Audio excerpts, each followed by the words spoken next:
If you're struggling with your putting, especially your distance control, and you have 3 golf balls, a phone, and 5 minutes of time, there is so much that you can do to help yourself improve. Let's go.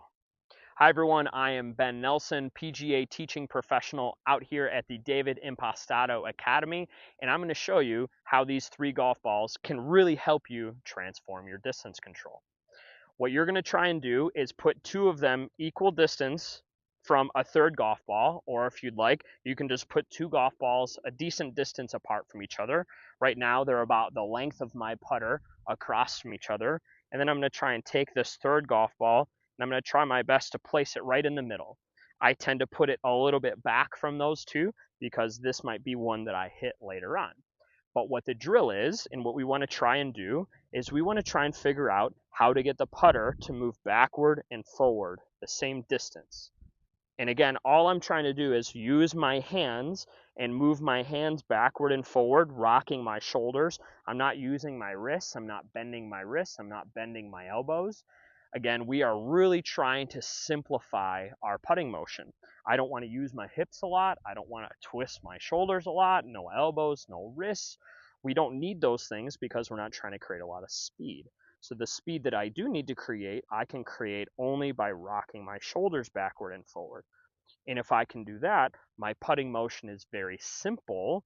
My hands continuously move, and there is not that many moving parts, making putting much more easily predictable, much more consistent, and just everything is going to work better. And so how the 3 balls come into play is we're going to set up behind the middle ball here, and all we're trying to do again is just rock that putter backward and forward and get that putter to each golf ball. We're not doing that by bending our wrists. We could do that. We got to make sure that we keep our hands moving backward and forward like that.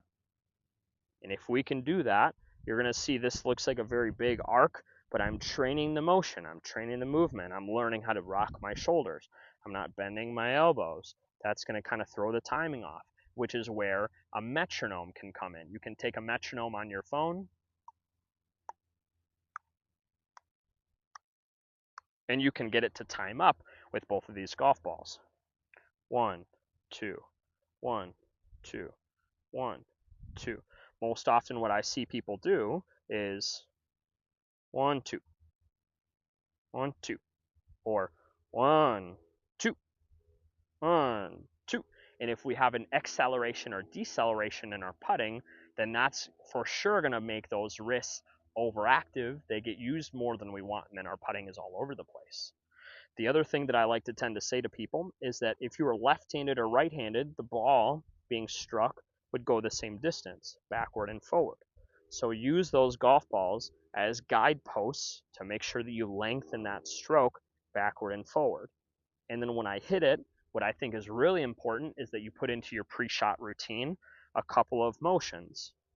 1, 2, 3, 4, 5, 6. Okay, now I've got the flow down. Feels pretty rhythmic.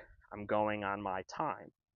Then I'm going to set up, and I'm going to try my best to hit that putt, rocking it backward and forward and keeping those club heads moving, keeping my hands moving.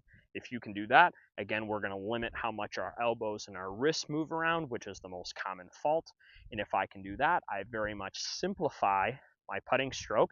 Everything gets way better, much more easily predictable, much easier to calibrate and use on a day in and day out basis. I become much more consistent and a better golfer that way.